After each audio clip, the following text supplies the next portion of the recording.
I'm so glad you're here listening to the Sustain Your Passion podcast. I'm Genesis, your host and business development expert. If you're ready to make a bigger impact and income while helping others, then you're in the right place. Thanks for joining me, and I can't wait to help you sustain your passion. Hi everyone, welcome to this episode of Sustain Your Passion. Today I'm going to talk with you about brand photo shoots. So I've got some very specific advice to share with you about what you should wear, what type of photos you should take, and how to be sure you're expressing yourself fully and your brand. And I've even got some recommended photo poses for you if you stick around to the end. So this is going to be a really comprehensive guide to your next brand photo shoot as a new coach.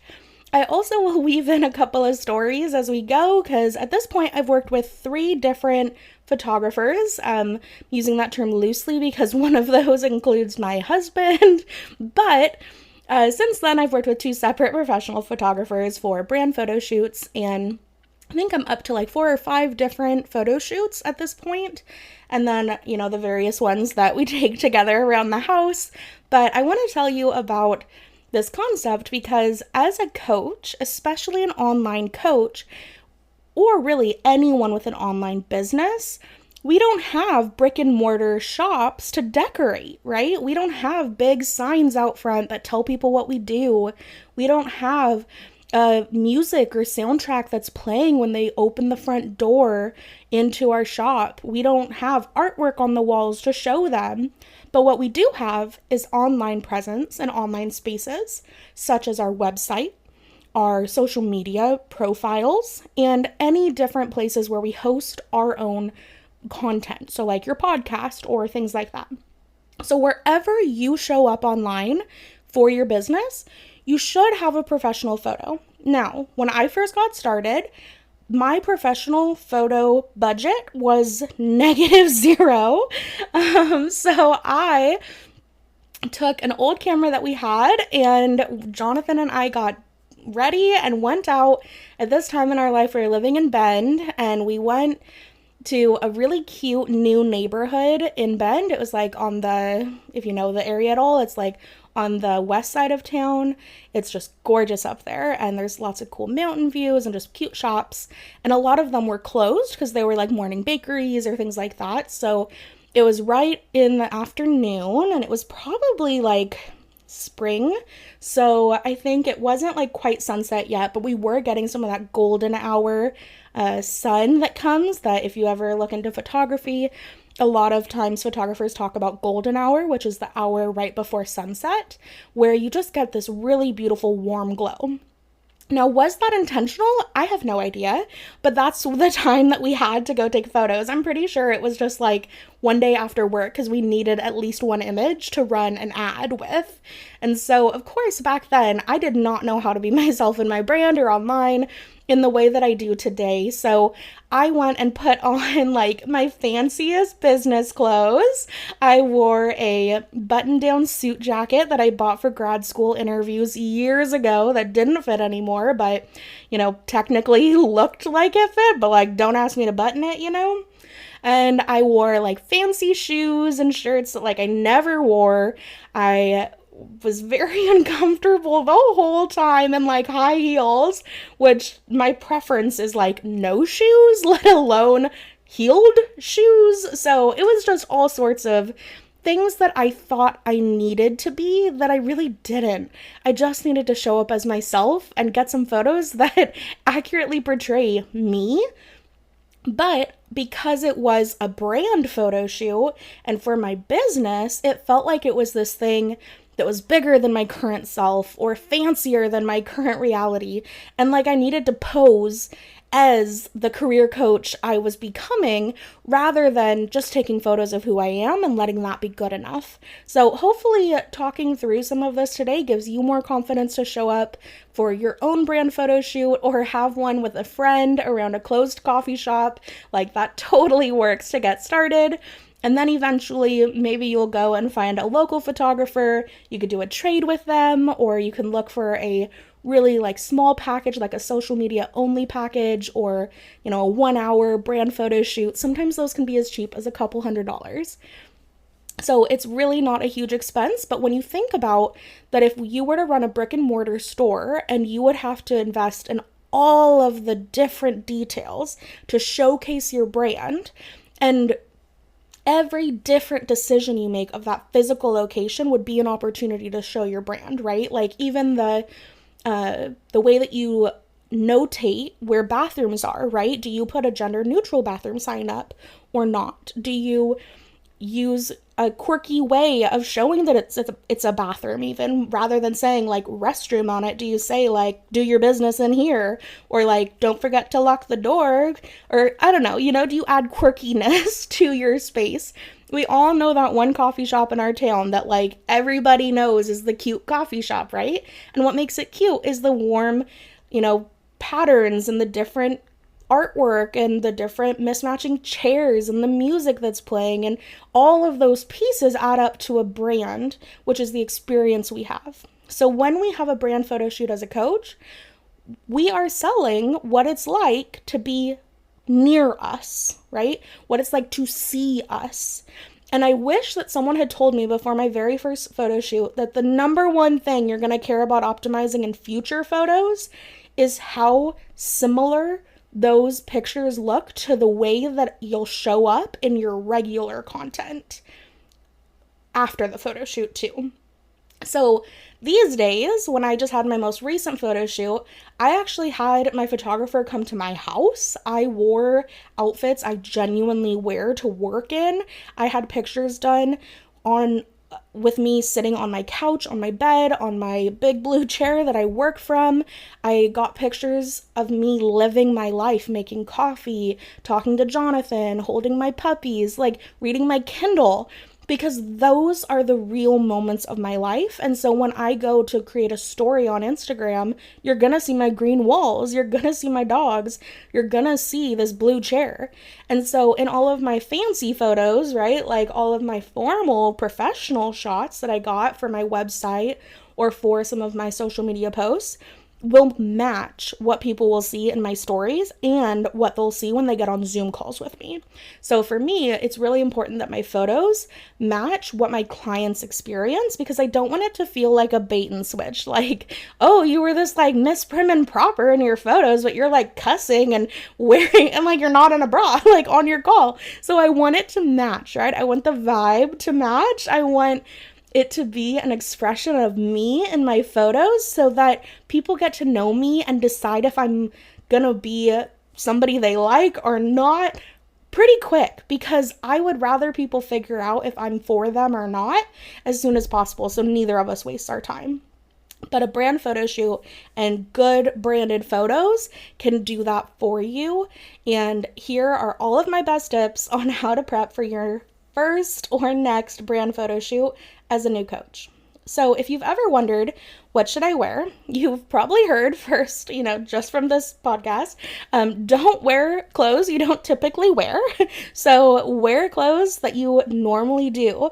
If I didn't wear, my pajamas for my most recent photo shoot, which, yeah, I work in my pajamas a lot of the times, but I did pick leggings and jeans that were comfy and a sweatshirt, outfits that are my typical work outfits, but slightly elevated. So it felt a little bit more like, genuinely, if somebody was in my home, this is what I would wear.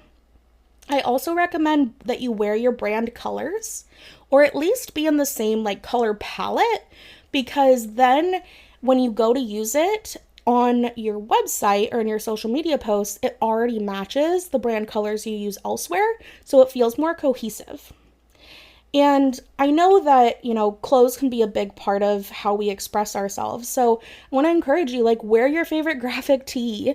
I'm pretty sure I had a pride shirt on, and I love that showcases part of my values in my photos. And so if there are little ways in your clothes that you can represent either where you live or what you value, what's important to you, what you care about, and who you are, go ahead and pick those outfits over what you might perceive or assume you should wear. We don't want any of those shoulds. We just want you.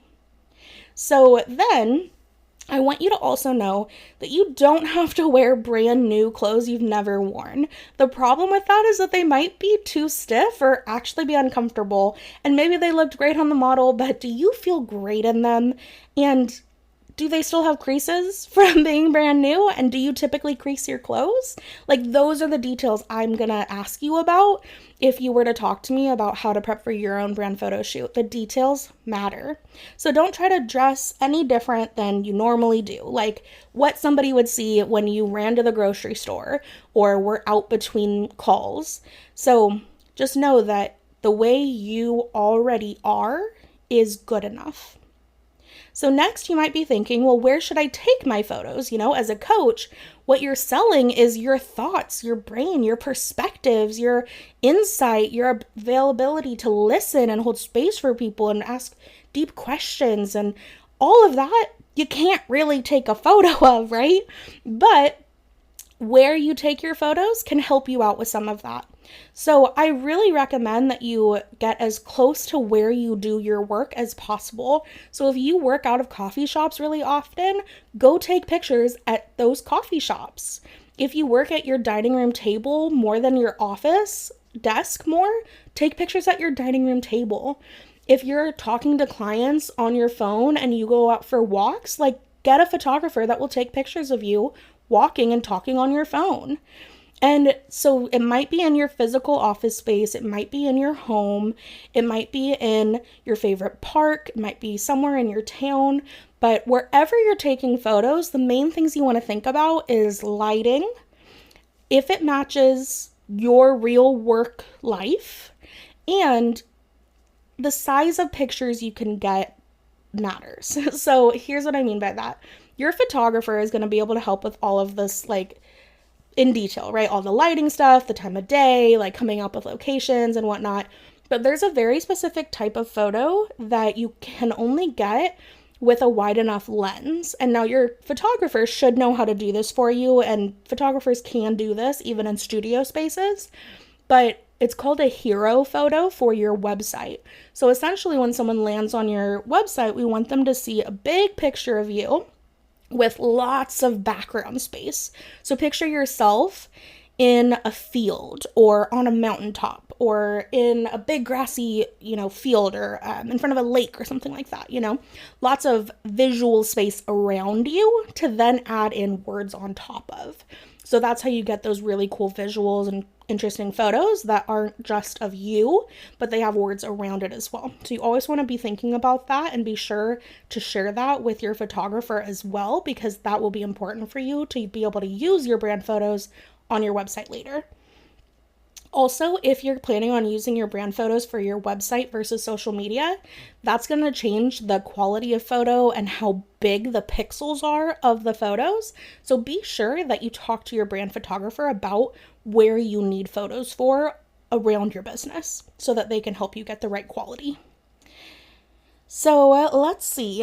I also wanted to talk about what you should bring to express your brand. So I've already given you lots of tips on that, but in terms of props or things to see, here are some ideas. So I think that you could bring props that you might reference during your client work, such as if you have a coaching program and you provide workbooks or activity sheets, or you give your clients a welcome journal or anything like that, print off those pages and take photos of you holding them, of you working in them, of you referencing them while you're on a call, because that is the real experience that your clients are going to have with you, is with your workbook, with your materials, and being on the call with you while you're talking to them about it. So don't be afraid to be really specific about what you sell and bring that into your photo shoot. It works wonders and makes it look really professional. Next, I'd recommend you bring some reference books that are in your niche. So if you have a favorite book, or 2 or 3 or 5, bring those. Get a couple of photos of just the books, but also get photos of you engaging with the book. So you reading it is a great photo to be able to share later content about other books you like and how you've done learning and development to be ready to serve as a coach in your niche. You also can bring things that you reference in your content. So if you tell stories about you and your partner, take pictures of you with your partner or your kids. Like maybe you don't want them in the full photos, but can you include their hands with you working on something? Can you include the back of their heads in photos? There might be other ways that you can really showcase your life if you include other people or other things in your photos. So some other things might be a journal you write in. It might be a water bottle, a coffee cup, your laptop, any art you do, anything like that, just really play it up. Don't be afraid to be silly in your brand photos and include little details that matter. So if your true interests are easy to express, awesome. If you have any hiccups about including your whole self in your brand, then I want you to know that if your brand photographer can't put you at ease about that I'm here for you as well. So reach out to me on social media and we can chat about this topic further.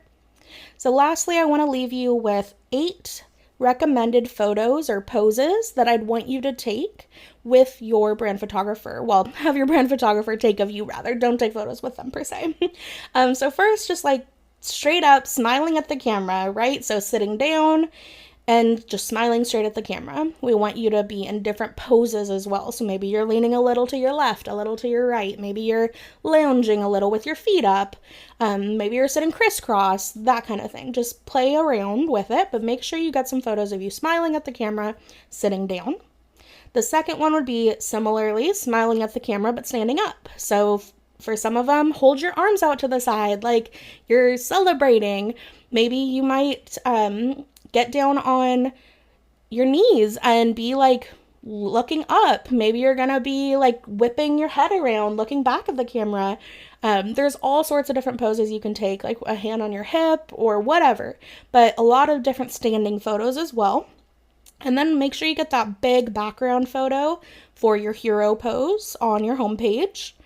And then talk on your phone or talk to your computer, because as coaches, our work is talking to people and listening to people, and we do that often online. So if you can get someone to come and be a pretend client for your photo shoot and just like at the back of their head and you like hugging them or shaking their hand or sitting down like talking, that's awesome. But if not, just use your phone and be like texting and pretending to be texting with the client or on the phone talking and laughing with them. Next, think about getting a photo of you working on your computer or in your workspace. Then think about those reading or writing shots. So reading one of your favorite books or writing in a journal. Show off any printed program materials you have. So whether it's a workbook, an activity sheet, a visual you use a lot to teach a lesson, anything like that is great. And then lastly, try to make sure that you get a wide range of emotions on your face, because as you have different emotional stories you're telling in your content, you'll want a photo that can go with it and that expresses the sentiment of the post. And so try to get photos where you look curious, frustrated, overwhelmed, shocked, surprised, excited, angry, elated, confident, and of course, happy. So not all of your photos have to just be you staring into the camera smiling. You can be a bit more expressive with that as well. But really just try to have fun. Brand photo shoots can be so exciting, especially if you like your photographer and have a good rapport with them. That is really one of the most critical pieces to getting good photos, because otherwise you're just not going to want to show up as yourself. And even if it is your best friend, your partner, and you are having them take your pictures, just make sure that you show up as authentically as you can. And don't be like me. Don't wear high heels when you are not a high heel gal. Don't wear a suit if you hate suits, and especially not a pantsuit when you hate pants. It's just silly. So do your best to learn from my mistakes, and hopefully this will help you on either your first or your next brand photo shoot as a new coach. I can't wait to see your pictures, and if you have any follow-up questions, be sure to find me on social media and let me know. Thanks. Talk to you next week. Bye. Thank you so much for listening to this episode of the Sustain Your Passion podcast. If this episode helped you gain a bit more clarity, courage, or confidence, please share it with your friends on social media or in a text. It would mean the world to me. Thanks in advance for sharing this episode. I hope you have a great week, and I'll talk to you soon.